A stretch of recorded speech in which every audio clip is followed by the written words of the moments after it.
Great. Professor金灿荣, first of all, we want to thank you for taking the time to do this interview and talk with the China Boom Project.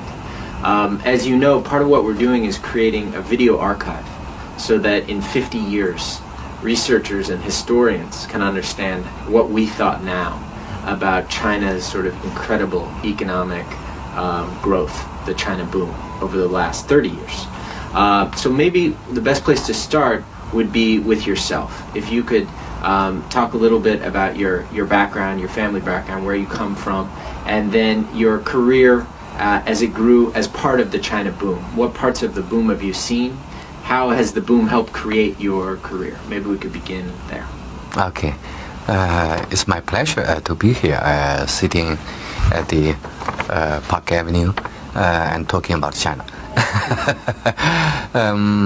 Yes, I myself benefit a lot from China's booming process.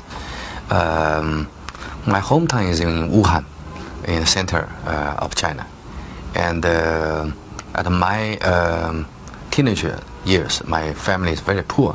We have 6 children, and rely on my father's income.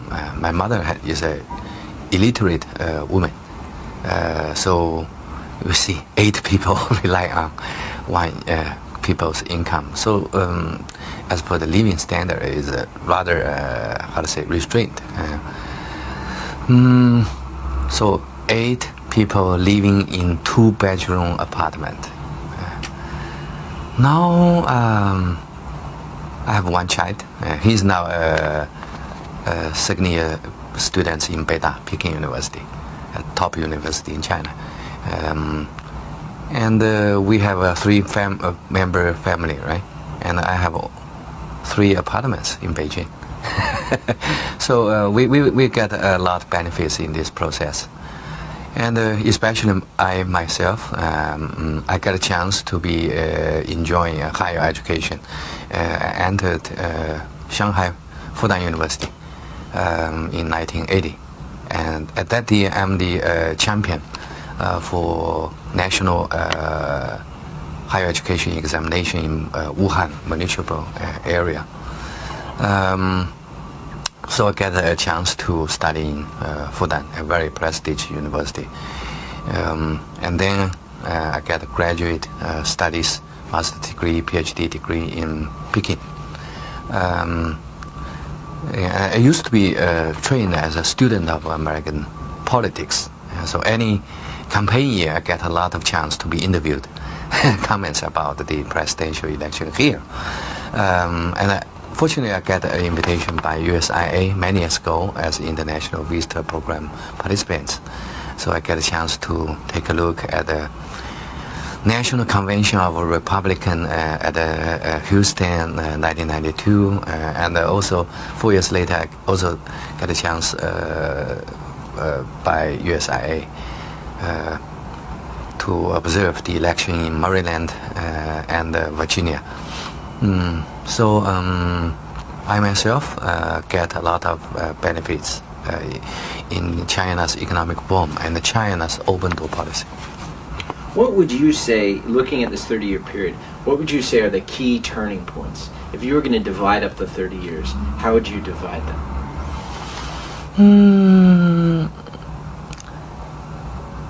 I'm not the expert on China.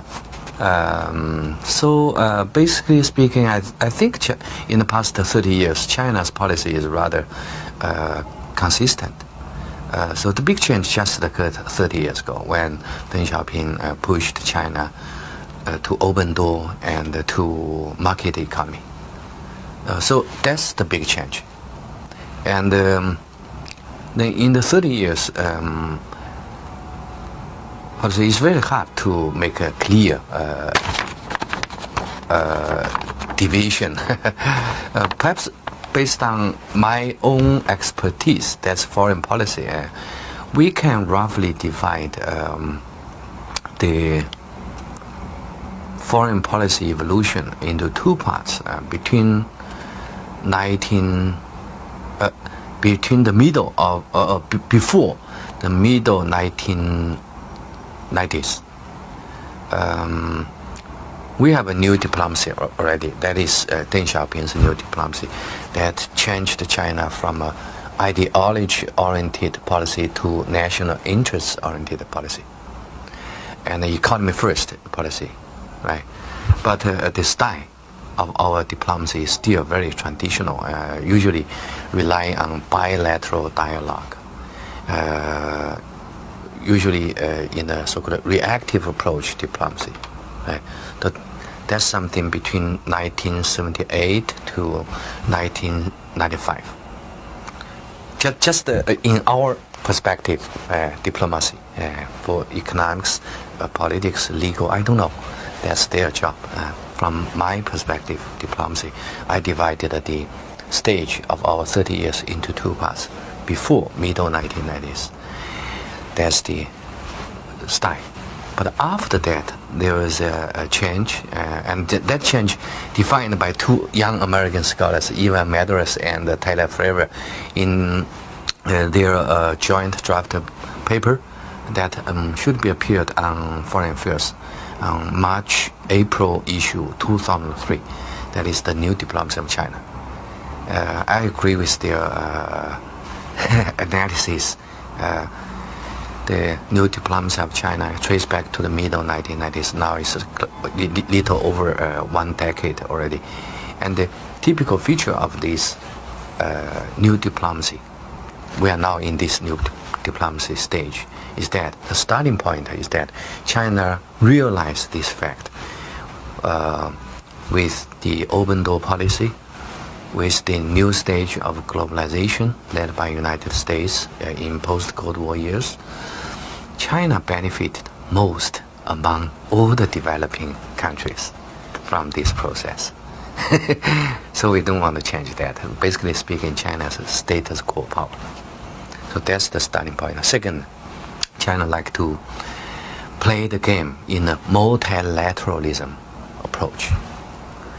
China recognized the legitimacy of current international regime. China would like to discuss or resolve issues, challenges China facing in multilateral way.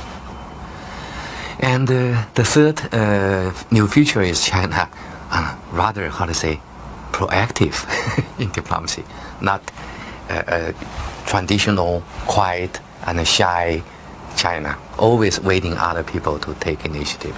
And now China likes to initiate by herself, right? Sometimes too talkative. So from my perspective on this issue, diplomacy, right, we can divide the 30 years into two parts.